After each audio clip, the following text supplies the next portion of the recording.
NEET বিতর্কের মাঝে অপসারিত এনটিএর ডিজি সুবোধ কুমার সিং। সুবোধ কুমারকে অপসারণের সিদ্ধান্ত কেন্দ্রের। এনটিএর নতুন ডিজি হলেন প্রদীপ সিং খারোলা। সুবোধ কুমারকে পাঠানো হলো কম্পালসারি ওয়েটিংয়ে। নিট বিতর্কের মাঝে অপসারিত এনটিএর ডিজি সুবোধ কুমার সিং। সুবোধ কুমারকে অপসারণের সিদ্ধান্ত কেন্দ্রের। এনটিএর নতুন ডিজি হলেন প্রদীপ সিং খারোলা। সুবোধ কুমারকে পাঠানো হলো কম্পালসারি ওয়েটিংয়ে।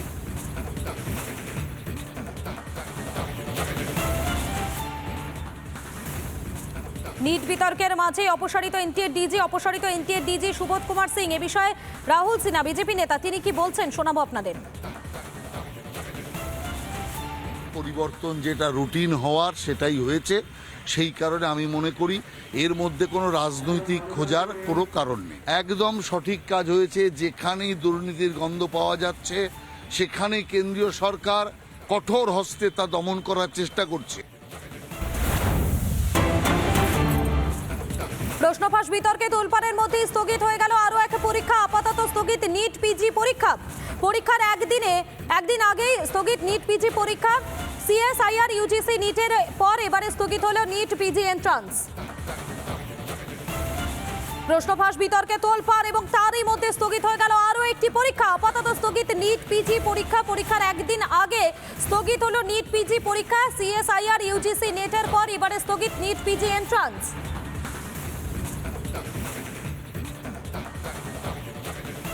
রাত 10টার পরে পরীক্ষাকে ক্যান্সেল করা হলো। এটা কিন্তু ডাক্তারদের নিয়ে ছিনিমিনি খেলা হচ্ছে। ডাক্তারি প্রবেশিকা পরীক্ষা যেরকমভাবে দুর্নীতির জালে নিমজ্জিত, সেখানে নিট পিজি প্রিকশনারি মেজার্স হিসাবে তাকে বন্ধ করে দেওয়া হলো। এটা ছাত্রছাত্রী এবং জুনিয়র ডাক্তারদের উপরে চূড়ান্ত একটা বিশৃঙ্খলা তৈরি করবে। নিট ইউজি এখনও পর্যন্ত কাউন্সেলিং রদ করার কোনো সিদ্ধান্ত কেন্দ্রীয় সরকার নেয়নি। আমরা মনে করি নিট ইউজির কাউন্সেলিং রদ করা দরকার এবং পূর্ণাঙ্গ তদন্ত করা দরকার। নতুন করে যদি জুনিয়র ডাক্তাররা পোস্ট গ্র্যাজুয়েশন করতে না যান তাহলে সার্বিকভাবে স্বাস্থ্যের উপরেও চাপ পড়বে।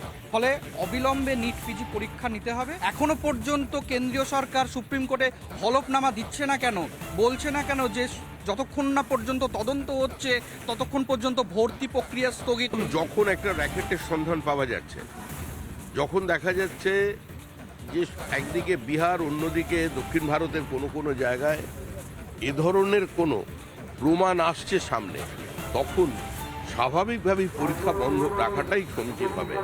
পরে আবার যাতে কেউ দুর্নীতির প্রকোপে না পড়ে, আবার যাতে নতুন করে মেধা প্রতারিত না হয়, তাহলে 1 মাস পরে যদি পরীক্ষা হয় তাহলে আকাশ ভেঙে পড়বে না, কারোর আপনাদের অফিসের ওপরে বজ্রপাত হবে। হচ্ছে ছাত্রছাত্রীদের ভবিষ্যৎ তো নিশ্চয়ই একটু অসুবিধার মধ্যে পড়বে, কিন্তু জালিয়াতি যেখানে হবে সেখানে তো হস্তক্ষেপ করতেই হবে।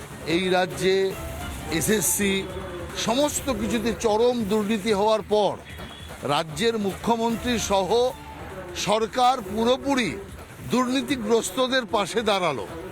কিন্তু এক্ষেত্রে দেখুন, নিটের ক্ষেত্রে পরিষ্কারভাবে যখনই কেন্দ্রীয় সরকার জানতে পারলো যে এখানে একটা দুর্নীতি হয়েছে, সঙ্গে সঙ্গে পরীক্ষা বন্ধ করে দিয়ে সিবিআই ইনকোয়ারির আদেশ দিয়েছে। কেন্দ্রীয় সরকার কঠোর আইনও প্রণয়ন করে নিয়েছে।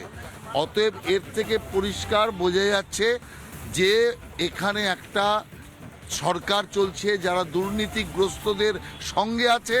কেন্দ্রে যে সরকার, সে সরকার দুর্নীতির একদম মূল থেকে উৎপাটন করার পক্ষে আছে।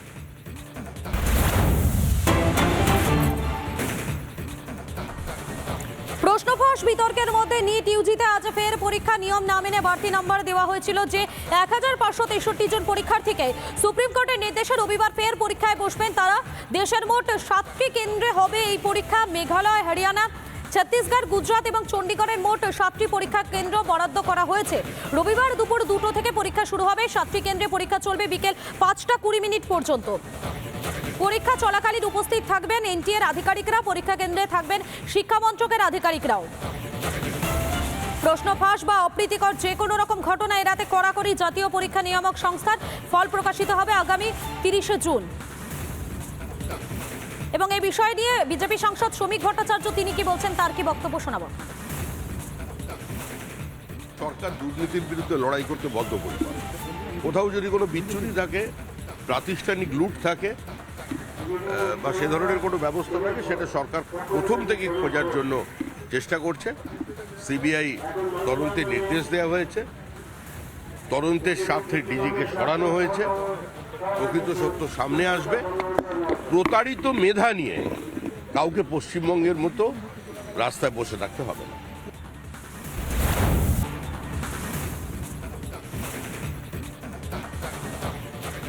আরও একটি পরীক্ষার তদন্তে এবারে সিবিআই ইউজিসি নেটের পর এবারে নিট ইউজিতে প্রশ্ন ফাঁসের তদন্ত করবে কেন্দ্রীয় সংস্থা, সিদ্ধান্ত কেন্দ্রীয় শিক্ষা মন্ত্রকের।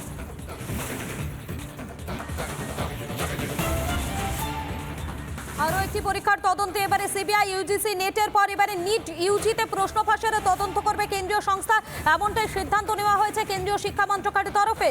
আরও একবার জানাবো আপনাদেরকে, ইউজিসি নেটের পর এবারে নিট ইউজিতে প্রশ্ন ফাঁসের যে অভিযোগ, সেই অভিযোগের ভিত্তিতে তদন্ত করবে কেন্দ্রীয় তদন্তকারী সংস্থা। অন্তত এমনটাই সিদ্ধান্ত নেওয়া হয়েছে কেন্দ্রীয় শিক্ষা মন্ত্রকের তরফে।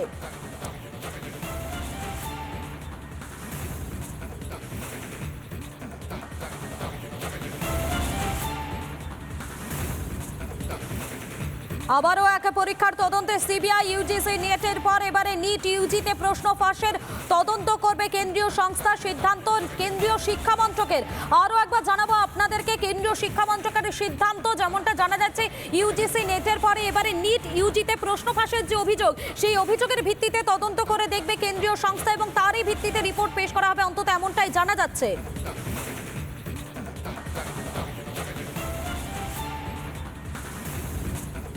এবং নিট এবং নেটের এই যে দুর্নীতি সামনে এসেছে এবং এই বিষয় নিয়ে শিক্ষক দিলীপ দে তিনি কি বলছেন, তার কি বক্তব্য একবার শোনাই আপনাকে। শিক্ষক হিসেবে এটাই বলবো যে এটা খুবই দুঃখজনক ব্যাপার, এটা কখনোই এক্সপেক্টেড নয়। মানে কেন্দ্র সরকার বা রাজ্য সরকার সবাইকে এই ব্যাপারটা নিয়ে ভাবতে হবে যে এই জায়গাগুলো কিন্তু আলটিমেটলি ছাত্রছাত্রীরা এফেক্টেড হচ্ছে। তাদের মানসিকতা অনেকভাবেই জায়গা থেকে সরে আসছে, যে তাদের যে একটা ভবিষ্যৎ পরিকল্পনা থাকবে সেই জায়গা থেকে তারা তো জিনিসটাকে করতে পারছে না, মানে এমফাসাইজ করতে পারছে না, তাদের যে ভবিষ্যৎ পরিকল্পনা বিঘ্নিত হচ্ছে।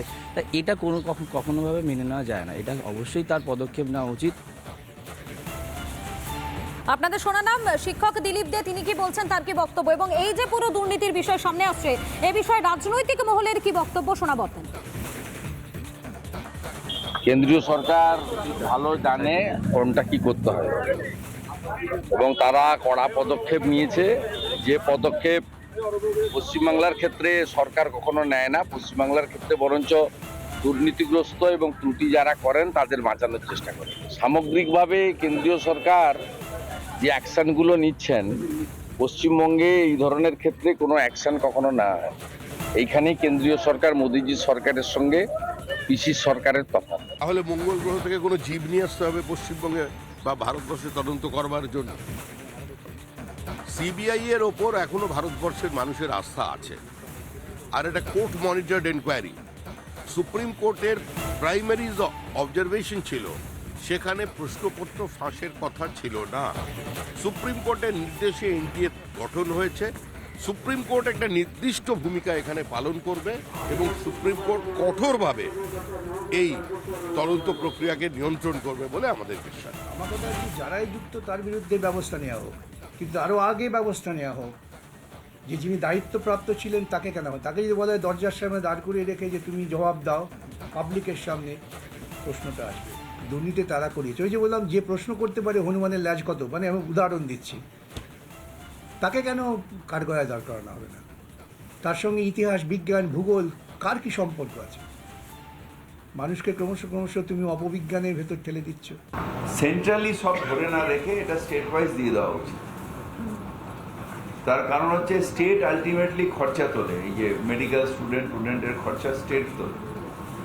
এবং আমার মনে হয় যেটা যে স্টেটের ছাত্রছাত্রীদের বেশি চান্স পাওয়া উচিত, তাতে স্টেটের মানুষেরও উপকার হবে আর এই করাপশনটাও বন্ধ হয়ে যাবে। স্টেট ওয়াইজ করা উচিত।